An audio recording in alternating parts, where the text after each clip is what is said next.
Kuchokera mu zinthu zimene zili zomvetsa chisoni pakati pa achinyamata amenenso ali okhulupirira mwa Allah subhanahu wa ta'ala ndi zonena kuti ambiri akutsatira ma celebrities amene ali makufaru kuyambira ku Malawi kuno ngakhalenso amene ali kunja kwa dziko la Malawi.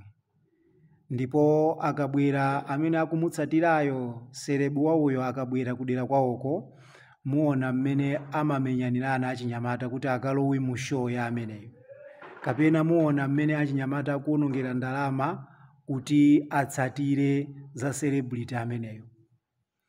Koma tikabwera pa nkhani yokhudza shaikh wina wake wa mudini ya Allah subhanahu wa ta'ala abwere kudera kwawoko, muona kuti anthu amene ali ochepetsetsa kwambiri akati achuluka mwina ni 100 kapena 50 koma kumakhala anthu 20 kapena kutsikirapo. Zinthu zimene zitakawapulumutse anthu ku chilango cha Allah subhanahu wa ta'ala kukumakhala anthu ochepa. Zimene shaitani akuyitanira kuti anthu azitsatire ndi cholinga chonena kuti asochere ndi zimene anthu akuzithamangira. Ndiye zili pa iwe wachinyamata kukonza akhira yako pozindikira yemwe ukuyenera kuti umutsatire.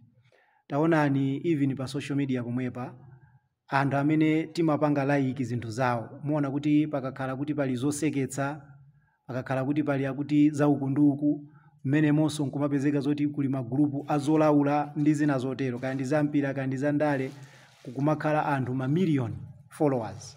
Koma chinthu cha dini akati anthu achuluka mwina ndi 1000 2000 3000 akati achulukitsitsa kwambiri mwina akumafika 50,000. Koma tikayang'ana magulu amene kukuchitika zinthu zimene zili zosampindulitsa munthu ndiye kukumadzaza mamiliyoni a anthu.